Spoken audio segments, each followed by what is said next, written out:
कैसे हो सभी? उम्मीद करती हूँ सभी अच्छे होंगे।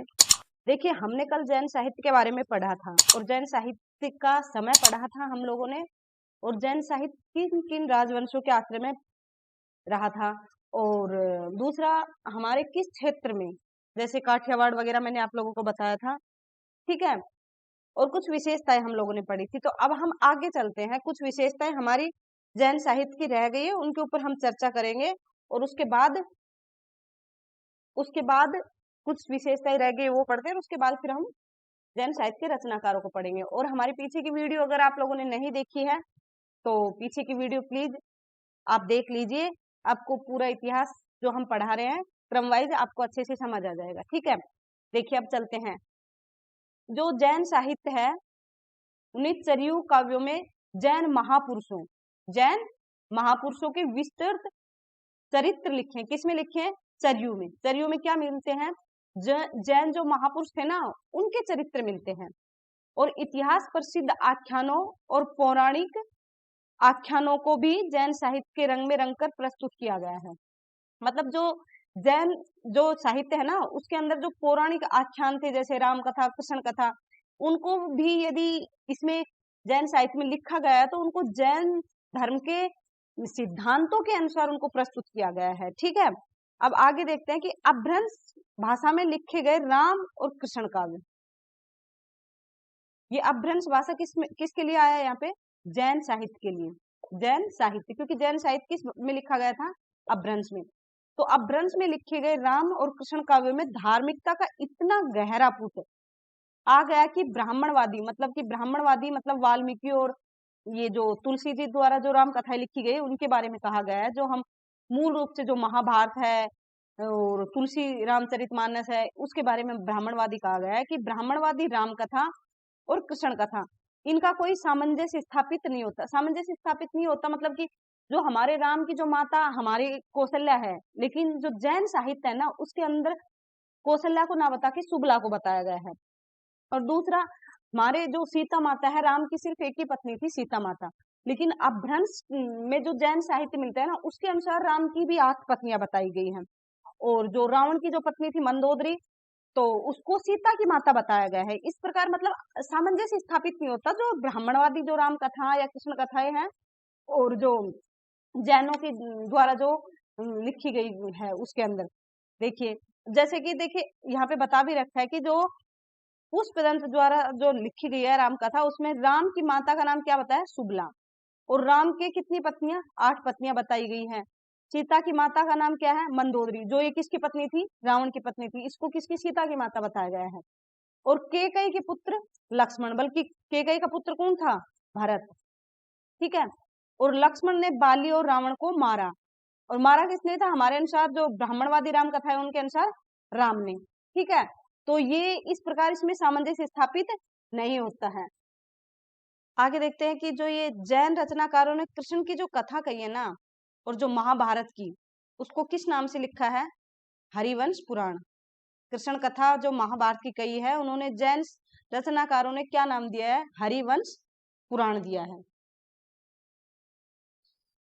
नेक्स्ट है कि जो जैन धर्म की शिक्षा देने के लिए लौकिक कथाओं, अलौकिक नहीं, अलौकिक या आता है तो गलत होगा। ठीक है, अलौकिक होता है आध्यात्मिक जो घटनाएं होती है, आध्यात्मिक, लेकिन अलौकिक का सहारा नहीं लिया गया है। किसका लिया है? लौकिक जो कथाएं हमारे लोक में जो प्रचलित है ना, उन्हों के आधार पर जैन धर्म की शिक्षाएं दी गई है, जैसे धनपाल की भविष्य कथा। नेक्स्ट देखते हैं कि प्रकृति चित्रण भी मिलता है, नारी का सौंदर्य भी मिलता है, और बहुत ही सूक्ष्म रूप में मिलता है। और व्याकरण ग्रंथ, श्रृंगार, शौर्य, अन्योक्ति और नीति संबंधी भी फुटकल पद जैन साहित्य में प्राप्त होते हैं। अब यहाँ पे देखने की बात है कि जो अलंकारिकता का गुण विद्यमान होता है, क्योंकि मैंने कल की क्लास में बताया था आप लोगों को कि जो जैन है ना, जैन साहित्य वह धार्मिक साहित्य है। कैसा है? धार्मिक साहित्य मूल रूप से। ठीक है, उन्होंने मतलब जैन जो साहित्यकार है ना, जैन साहित्यकारों ने जो साहित्य लिखा है वो साहित्य की दृष्टि से नहीं लिखा। वह साहित्य की दृष्टि से नहीं लिखा, से नहीं लिखा। तो साहित्य की दृष्टि से नहीं लिखा तो आप ये मत समझ लेना कि उसमें अलंकारिकता नहीं पाई जाती, चाहे वो साहित्य की दृष्टि से नहीं लिखा गया, लेकिन दूसरी लाइन मैंने आप लोगों को बताई थी कि कवित्व की अपेक्षा नहीं की गई है, उपेक्षा नहीं की गई है, तो इसका मतलब उसमें अलंकारिकता, जो काव्य के जो गुण होते हैं ना, वो विद्यमान है, इसलिए इसमें अलंकारिकता के गुण भी विद्यमान है, और कथा प्रसंगों की मार्मिकता भी कवियों में पाई जाती है। नेक्स्ट देखते हैं। अब हमने जैन साहित्य की विशेषताएं पढ़ ली है, अब हम जो जैन रचनाकार है ना उनके बारे में अध्ययन करेंगे। ये है स्वयंभू। स्वयंभू इसका समय क्या है, 700 से 783 ईस्वी। और यदि 783, 700 के बाद कौन सी ईस्वी, 8वीं ईस्वी प्रारंभ हो जाती है 7वीं से, तो ये कौन सी ईस्वी है, 8वीं ईस्वी। ठीक है, 8वीं सदी, ईस्वी नहीं सदी, सॉरी। अब देखिए कि जो स्वयंभू है ना, इसको राम कुमार वर्मा ने क्या माना है, प्रथम कवि। ठीक है, प्रथम राम कुमार वर्मा ने इनको क्या माना है, प्रथम कवि माना है। लेकिन यदि राहुल सांकृत्यायन की बात हम करते हैं तो राहुल सांकृत्यायन प्रथम कवि किसे मानना है, पुष्य या पुंड को। ठीक है, नहीं नहीं सॉरी, पुष्य या पुंड को नहीं, उन्होंने इसको माना है सरप्पा को। किसको माना है, सबरप्पा को।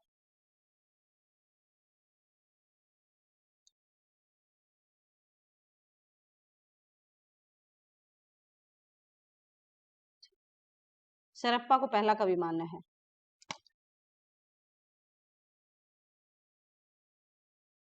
सरप्पा को मानना है। लेकिन यदि राहुल सांकृत्यायन के बारे में ये बात करते कि प्रथम महान कवि की यदि बात करते हैं तो सरप्पा ने किसी को मानना है, स्वयंभू को ही मानना है। याद रखना ये बात, राहुल सांकृत्यायन ने प्रथम कवि तो सरप्पा को माना है, और राम कुमार वर्मा ने किसको माना है, स्वयंभू को। लेकिन यदि राहुल सांकृत्यायन के बारे में भी पूछा जाए कि प्रथम महान कवि के बारे में, तो क्या आएगा, स्वयंभू आएगा। ठीक है, आगे देखते हैं कि जो ये स्वयंभू है ना, इनका समय तो मैंने आप लोगों को बता दिया कि 8वीं सदी है, लेकिन ये कहाँ के थे, कर्नाटक के थे। कहाँ से थे, कर्नाटक के। और डॉक्टर बच्चन सिंह जी ने इनको कहाँ से बताया, कौशल प्रदेश के जैन बताया। कहाँ से बताया, कौशल प्रदेश के जैन। अब देखते हैं, आगे देखते हैं कि राष्ट्रकूट नरेश धुरु के जो सामंत रायडा थे, इन्हें राष्ट्रकूट की राजधानी मानखेत ले आए थे। अब देखिए, जो मैंने अभी आप लोगों को बताया कि राम कुमार वर्मा ने स्वयंभू को हिंदी का पहला कवि माना है, और यदि राहुल सांकृत्यायन की बात कर देते हैं तो स्वयंभू को हिंदी का पहला महान कवि, दोनों क्वेश्चन से अलग अलग है। आप लोगों को बता दें कि हिंदी का पहला कवि सरप्पा ने किसको माना है, नहीं, राहुल सांकृत्यायन किसको माना है, सरप्पा को। राम कुमार वर्मा ने किसको माना है, स्वयंभू को। यदि हिंदी का पहला महान कवि राहुल सांकृत्यायन से पूछते हैं तो कौन आएगा, स्वयंभू आएगा। ठीक है, आगे देखते हैं कि नामवर सिंह जी क्या कहते हैं कि जो स्वयंभू है ना, स्वयंभू के काव्य परिसर का दायरा इतना व्यापक है कि राजकीय जल क्रीड़ा से लेकर उन्होंने बड़े बड़े महाजनपदों तक और रण निवासों से लेकर बड़े बड़े युद्ध क्षेत्रों तक स्वयंभू के काव्य का क्षेत्र व्यापक है। अब देखिए कि आप लोगों को डेफिनेशन जो भी मतलब कि आती है किसी की कहा हुआ कथन, तो आपको कैसे याद रखना है कि नाम वही कमाता है, जिसका दायरा व्यापक है, जिसका स्वयं का दायरा व्यापक है। अब देखते हैं कि नाम से नामवर सिंह और स्वयं से स्वयंभू, दायरा व्यापक। स्वयंभू का दायरा व्यापक के बारे में किसने कहा है, नामवर सिंह ने। ठीक है, याद रखना, पूछ सकते हैं आप लोगों से। अब देखते हैं कि जो स्वयंभू है ना, इनको अपभ्रंश का वाल्मीकि कहा जाता है। अपभ्रंश का वाल्मीकि कहा जाता है, और ये कहा किसने, भयाणी ने कहा है। किसने कहा था सर्वप्रथम, भयाणी ने। और अपभ्रंश का वाल्मीकि, अब देखिए इन्होंने जो रचनाएं लिखी है ना, कौन सरयू, वो आपसे पूछे कि तुलसी का अनुकरण किया था या फिर वाल्मीकि, क्योंकि हम पढ़ के तो जाते हैं कि स्वयंभू ने पौंचर्यु लिखी थी, राम कथा मिलती है उसमें, लेकिन यदि आपसे पूछ लिया जाए कि इसमें किसका अनुसरण किया है स्वयंभू ने, किसका अनुसरण किया है, तो जाहिर सी बात है कि जब स्वयंभू थे उस समय तुलसी तो नहीं थे ना, तुलसी नहीं थे, तो किसका अनुसरण किया है इन्होंने? वाल्मीकि का अनुसरण किया है। किसका किया है? राम कथा लिखते समय इन्होंने वाल्मीकि जी का अनुसरण किया है। और जो पुष्प दंत है इसको अपभ्रंश का वेद व्यास कहा जाता है। अपभ्रंश का वेद व्यास कौन है? पुष्पदंत। और अपभ्रंश का वाल्मीकि कौन है? स्वयंभू। और स्वयंभू ने पदड़िया बंद, मतलब बंद मीन्स छंद का प्रवर्तक चतुर्मुख को बताया है। ठीक है, जो पदड़िया जो छंद है उसके प्रवर्तक स्वयंभू ने किसको माना है? चतुर्मुख को बताया है। उसी का ये चहुमुहीन सम्य पदड़िया इस दोहे के अंदर उसका नाम है। अब देखते हैं कि स्वयंभू ने कौन कौन सी रचनाएं लिखी हैं। सबसे पहले बात करते हैं पौंचर्यु की। पौंचर्यु इसी को कहते हैं पदमचर्यु या जैन रामायण। किस भाषा में? मैंने बताया था जैन साहित्य किस भाषा में मिलता है? अपभ्रंश भाषा में। तो ये किस भाषा में है? अपभ्रंश भाषा। इसमें 12,000 श्लोक है और 90 संधियां हैं और 5 कांड है। और तुलसी की यदि रामायण देखते हैं तो उसमें कितने कांड है? तुलसीदास जी द्वारा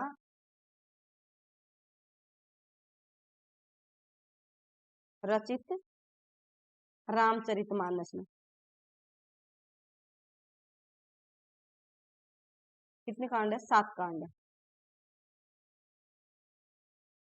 और स्वयंभू द्वारा रचित पौंचर्यु में कुल कितने कांड है? 5 कांड है। अब कौन कौन से? विद्याधर कांड। यहाँ पे देखते हैं तो रामचरितमानस में क्या आता है? बाल कांड, अयोध्या कांड है, सुंदर कांड है, युद्ध कांड है और उत्तर कांड है। तो इसमें 2 कांड ऐसे हैं जो रामचरितमानस में है और इसमें नहीं है। एक तो बाल कांड और एक किष्किंधा कांड। किष्किंधा, ठीक है, किष्किंधा कांड, ये दोनों इसमें नहीं मिलते हैं। और लंका कांड। अब देखते हैं कि ये 2 कांड तो है ही नहीं इसमें, क्योंकि इसमें से 5 कांड है और रामचरितमानस में 7 कांड है। लेकिन जो बाल कांड है ना, इसमें इसको विद्याधर कांड कहा है। ठीक है, आगे चलते हैं कि हिंदी साहित्य के पहले विनम्र कवि कौन माने जाते हैं? हिंदी साहित्य के प्रथम विनम्र कवि स्वयंभू माने जाते हैं, क्योंकि इन्होंने स्वयं के बारे में कहा कि मेरे जैसा कवि कोई दूसरा नहीं होगा। इसने अपनी खुद की बुराई की है, मतलब कहा है कि मेरे जैसा कोई दूसरा कवि हो ही नहीं सकता, मैं इतना बुरा हूँ। बाकी हम तो देखते हैं कि हम तो चाहते हैं कि हमारी दूसरे भी बड़ाई करे और हम प्रसन्न होते हैं कोई हमारे बारे में मतलब बोलता रहे, हमारी मन के अनुसार जो बोलता रहे तो हमें बड़ा अच्छा लगता है और हम खुद भी अपनी बहुत बड़ाई करते हैं।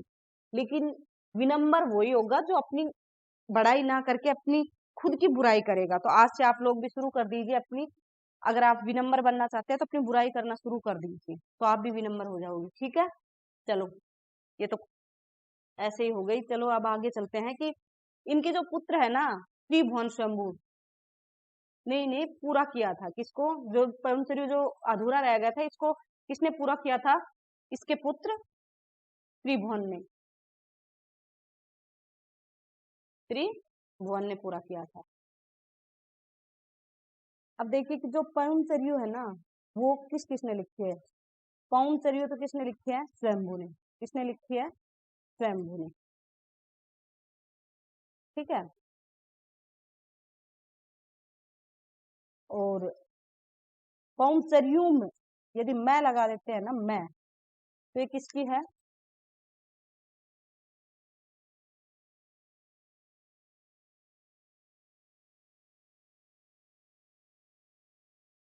और पम किसकी है? विमल चंद्र सूरी की। पौमचर्यु किसकी है?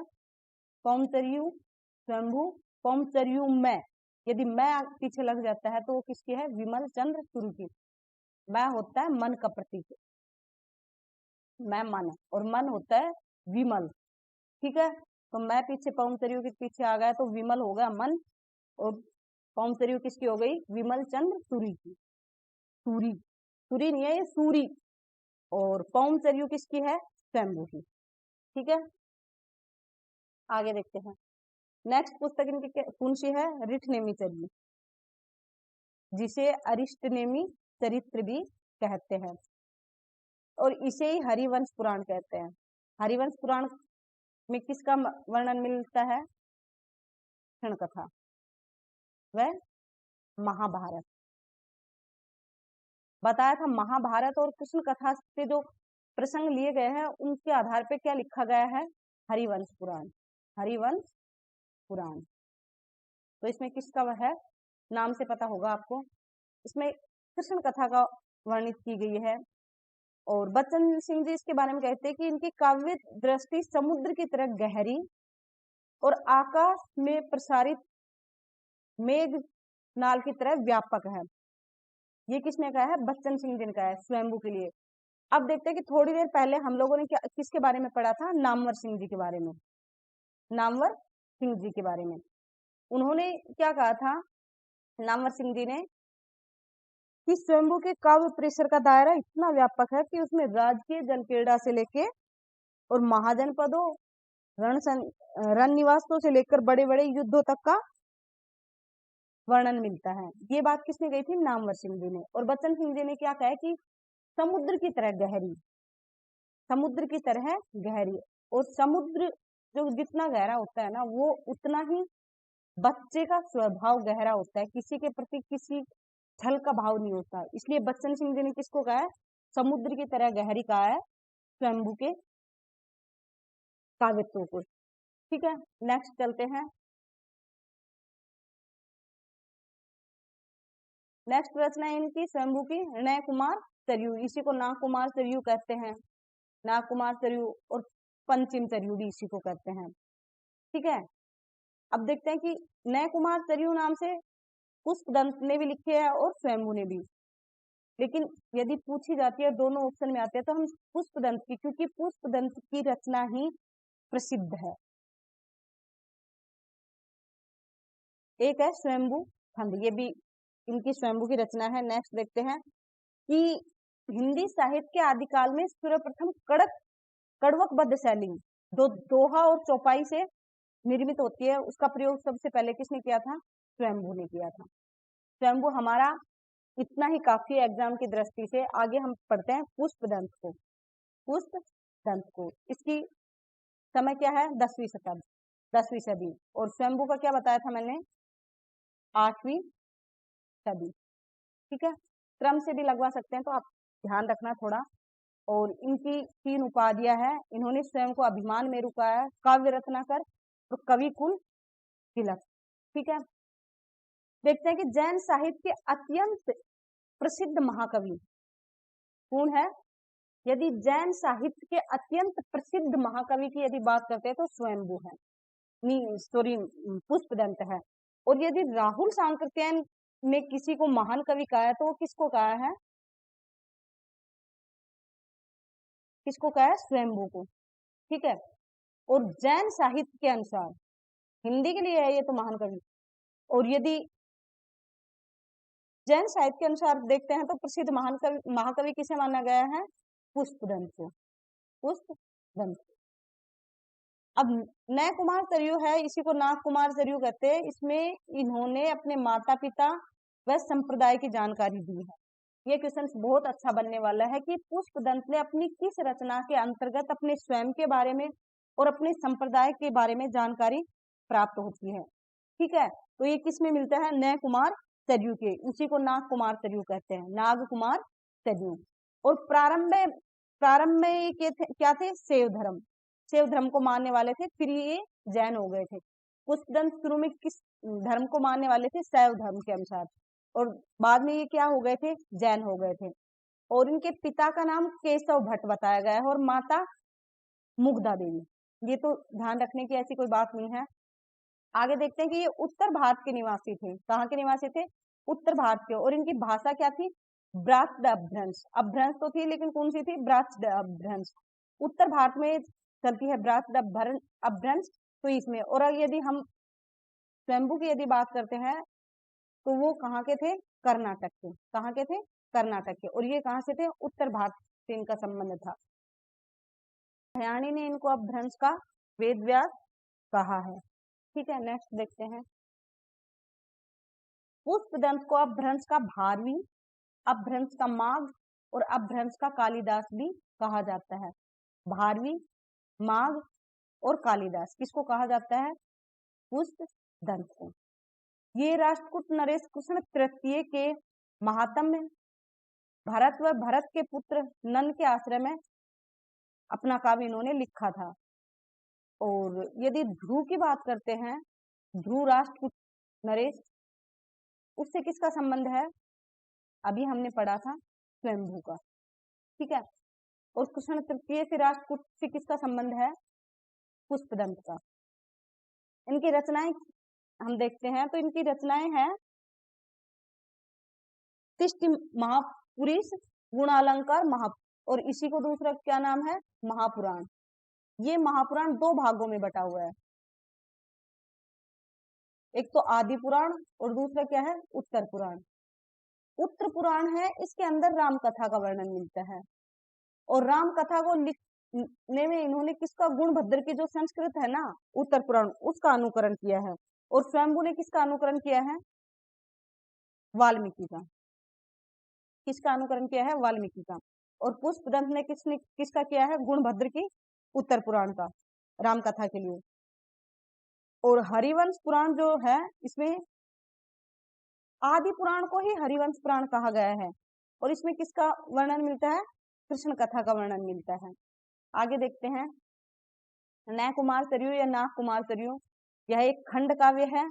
इसमें 9 संधियां हैं और इसमें व्यक्तिगत जीवन बताया था ना अभी थोड़ी देर पहले कि इनके माता पिता और संप्रदाय की जानकारी मिलती है। संप्रदाय की जानकारी, और ये स्वयं सेव थे पहले। ये सब भी जानकारी किसमें मिलती है? नय कुमार सरयू में मिलती है, जो किसकी? नंद की प्रेरणा से लिखा गया था।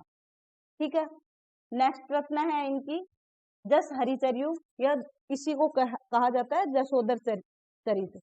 यह भी क्या है? एक खंड काव्य है। और इसमें कितनी संधियां मिलती है? 9 संधियां मिलती है। और ये भी नंद की प्रेरणा से ही लिखा गया था। अब आता है कोश ग्रंथ, जिसमें देशज शब्दों का एक छोटा सा कोश है, शब्द कोश है ये। ठीक है, देशज भाषा का। नेक्स्ट देखते हैं आचार्य देवसेन। आचार्य देवसेन का समय यदि हम देखते हैं तो 10वीं सदी है। और इनकी रचनाएं देखते हैं तो इनकी प्रथम प्रसिद्ध रचना है श्रावकाचार 1933। इसका समय भी मोस्ट इंपोर्टेंट है, याद रखना, ये समय पूछा जाता है। इसमें ये भी मोस्ट इंपोर्टेंट है। कितने दोहे मिलते हैं? 250 दोहे मिलते हैं। और इसके अंदर गृहस्थ जीवन के जो कर्तव्य है ना, उनका चित्रण किया गया है। गृहस्थ जीवन के क्या कर्तव्य बनते हैं उसका चित्रण इसमें किया गया है। और यह हिंदी की प्रथम रचना मानी जाती है ग्रंथ के रूप में। ग्रंथ के रूप में हिंदी की प्रथम रचना कौन सी मानी जाती है? श्रावकाचार मानी जाती है, जिसका समय है 1933। और इसमें दोहों की यदि संख्या पूछते हैं तो 250 है। और इसमें गृहस्थ जो जीवन है ना, उसके कर्तव्यों का वर्णन इसमें किया गया है। मोस्ट इंपोर्टेंट है, इसकी डेट भी, इसके दोहे भी, ये सभी, क्योंकि ये हिंदी की प्रथम रचना मानी जाती है ग्रंथ के रूप में। ठीक है, इन्हीं की अगली रचना है दर्शनसार, तत्वसार, आराधनासार, भाव संग्रह, स्वयं धम दोहा, नय चक्र या लघु नय चक्र, ये भी रचना पूछी जाती है। और नेक्स्ट है वृहत नयन चक्र, इसी को दब्ब सहाय प्रयास कहा जाता है। इसी को द्रव्य स्वभाव प्रकाश, ये भी मोस्ट इंपोर्टेंट रचना है। ठीक है, जहां तक इससे क्वेश्चन आने की संभावना होती है तो मैंने बताया था कि श्रावकाचार के बारे में, या फिर उससे नहीं पूछते हैं तो यहाँ से क्वेश्चन बनने के चांस होते हैं। ठीक है, ये दब्ब सहाय प्रकाश है, प्रारंभ में दोहाबद्ध थी, दोहों में लिखी गई थी, जिसे बाद में गाहा बंद बना दिया गया था। ठीक है, नेक्स्ट देखते हैं कि जो बच्चन सिंह जी है ना, इनको दब्ब साहब प्रकाश का रचयिता देवसेन के जो शिष्य माइल ध्वल है ना, उसको मानना है। दब्ब साहब प्रकाश या प्रयास, इसके रचनाकार को माइल ध्वल किसने मानना है? बच्चन सिंह जी ने, जो किसके शिष्य थे? ये माइल ध्वल देवसेन के शिष्य थे। ठीक है, अब हम देखते हैं कि प्रथम रास परंपरा में प्रथम रास ग्रंथ कौन सा था। तो रास परंपरा का यदि बात करते हैं तो रास परंपरा में प्रथम ग्रंथ कौन सा था, इसके ऊपर हम बात करते हैं तो प्रथम ग्रंथ रिपुदारण रास माना जाता है, जिसकी रचना रिपुदारण रास है, जिसके रचनाकार का अभी तक कुछ पता नहीं है, अज्ञात है, कुछ नहीं पता है अभी तक, बाकी तो शोध चलते रहते हैं। और यदि रास परंपरा की विधिवत शुरुआत की यदि बात करते हैं तो विधिवत शुरुआत किस ग्रंथ से? उपदेश रसायन रास, जो दीनदत्त सूरी की रचना है। रास परंपरा का प्रथम ग्रंथ रिपुदारण रास, और रास परंपरा की विधिवत रूप से यदि शुरुआत की बात करते हैं तो वो उपदेश रसायन रास माना जाता है। ठीक है, नेक्स्ट देखते हैं, यदि सर्वश्रेष्ठ की प्रथम तो क्या है? प्रथम तो क्या है? रिपुदारण रास, रिपुदारण रास। और विधिवत की यदि बात करते हैं तो कौन सा है? उपदेश रसायन रास। ठीक है, और यदि सर्वश्रेष्ठ रास परंपरा का ग्रंथ देखते हैं तो वो क्या है? भरतेश्वर बाहुबली रास, किसका है? शालिभद्र सूरी का। ठीक है, शालिभद्र सूरी का। और इसके संपादक कौन है? मुनि दिनविजय सूरी। और ऐतिहासिक की यदि बात करते हैं कि ऐतिहासिक रास परंपरा का प्रथम ग्रंथ कौन सा है, तो वो पंच पांडव चरित रास आएगा, यह भी शालिभद्र सूरी की है। अब कुछ ये तो ऐसी रचनाएं हैं जिनके अंदर से भी क्वेश्चन विशेषताएं वगैरह या ऐसे कुछ पूछ लेते हैं। बाकी कुछ रचनाएं ऐसी हैं जो सिर्फ रचनाओं के नाम ही पूछे जाते हैं, जिन जिनकी विशेषताओं के बारे में पूछा जाएगा वो मैं आप लोगों को और बता दूंगी। लेकिन कुछ रचनाएं हैं वो हम देख लेते हैं। मैं कोशिश करूंगी आप लोगों को ट्रिक के माध्यम से कुछ बताने की, याद करवाने की। ये रचनाकार हैं और ये रचना है जैन दत्त सूरी, उसकी क्या है? उपदेश रसायन रास। ठीक है, ये मोस्ट इंपोर्टेंट रचना है, बहुत ज्यादा बार पूछी गई है। अब देखते हैं कि जो उपदेश कौन देता है?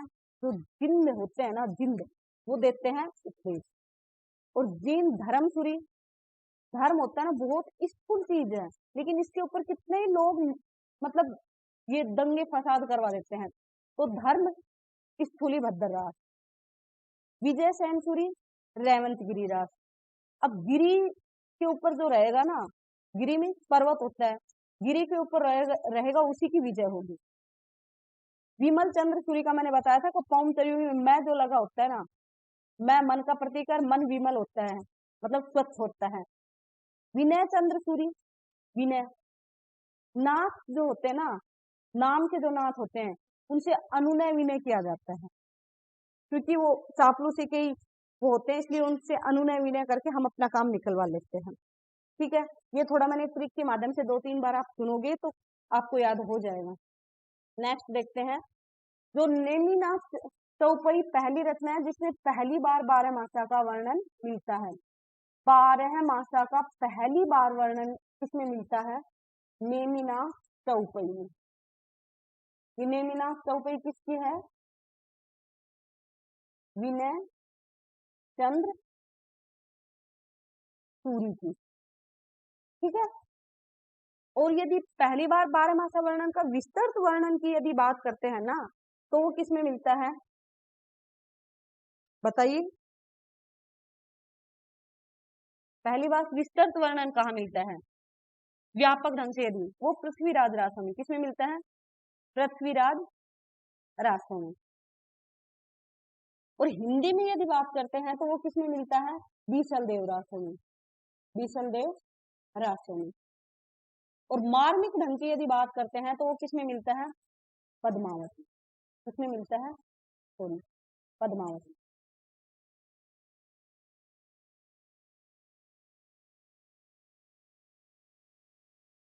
ठीक है। अब देखते हैं कि किस रचना में पहली बार बारहमासा का वर्णन मिलता है, तो वो किसमें मिलता है, नैमिनाथ चौपाई में। और यदि हिंदी में पहली बार बारहमासा के वर्णन की यदि बात करते हैं तो वो किसमें मिलता है, बीसल देव रासों में। हाँ, ये भी याद करने की बात है कि बीसल देव रासों में बारहमासा वर्णन किस माह से शुरू होता है, वो किससे होता है, कार्तिक मास से। और यदि पद्मावत की बात करते हैं तो वो किससे मिलता है, आषाढ़ से। आषाढ़ गगन घन गाजा, आषाढ़ चढ़ा गगन घन गाजा, ये पंक्ति भी आती है प्रथम। तो यदि पद्मावत की बात करते हैं तो आषाढ़ से शुरू होता है। बिसल देव की राशि की यदि बात करते हैं तो कार्तिक मास से शुरू होता है। और हिंदी में पहली बार व्यापक ढंग से यदि बारहमासा वर्णन की यदि बात करते हैं तो वो किसमें मिलता है, पृथ्वीराज रासों में। ठीक है। पृथ्वी व्यापक ढंग की बात करते हैं तो पृथ्वीराज रासों में, मैंने बताया भी था ऊपर आप लोगों को।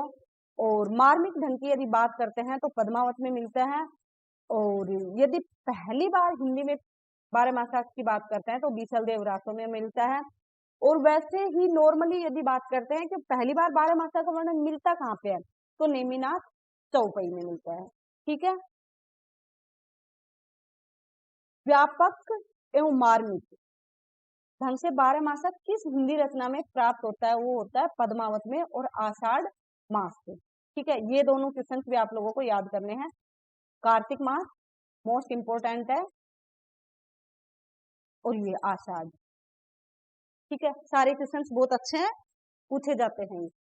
नेक्स्ट देखते हैं, राजशेखर सूरी। राजशेखर सूरी, उनकी रचना क्या है, नेमिनाथ फागु, बसंत विलास फागु।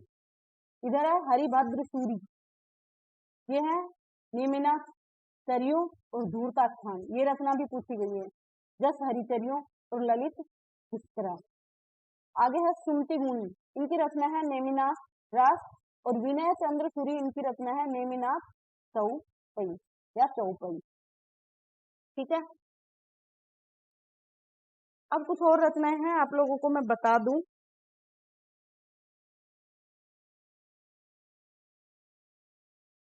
ये कवि है और ये इनकी रचनाएं हैं।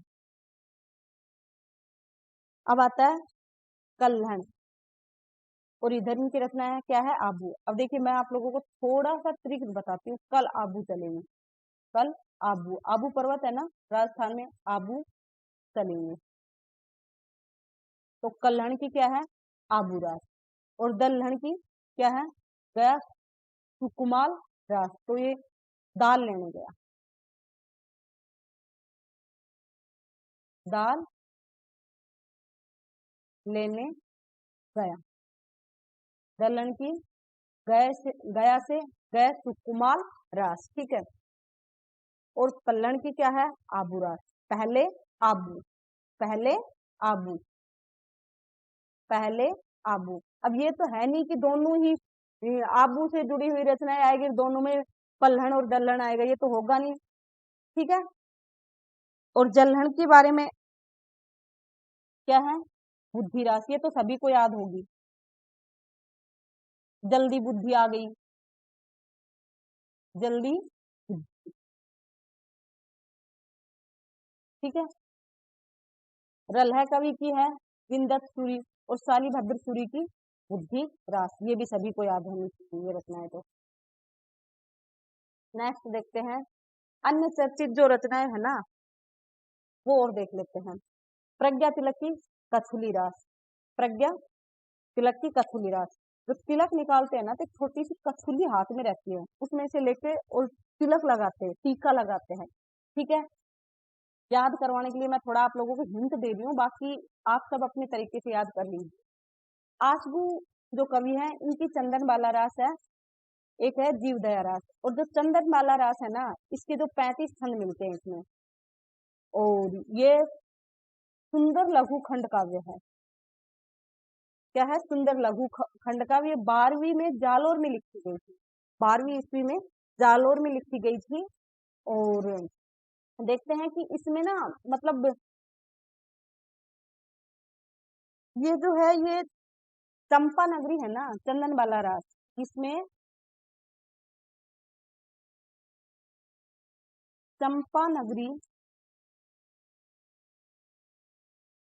के राजा दधिवान की पुत्री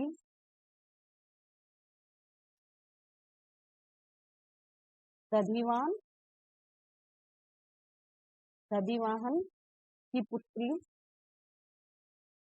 है ये जो चंदन है, चंदन चंदन बाला, जो इसकी नायिका है। और ये जो चंदन बाला रास है ना, ये एक करुण प्रधान रस की रचना है। करुण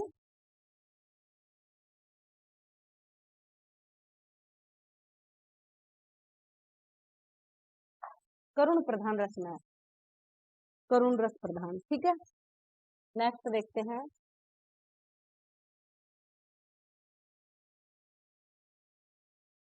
चंदन वाला, हाँ ये देखिए कि चंदन वाला है, ये चंपा नगरी के राजा दधिवान की पुत्री थी। और ये जैन रचना करुण रस की गंभीर सृष्टि करती। ठीक है, बाकी कल देखते हैं। धन्यवाद। यदि आप लोगों को क्लास अच्छी लगती है तो प्लीज लाइक जरूर कर दीजिए और अपने दोस्तों को शेयर कर दीजिए।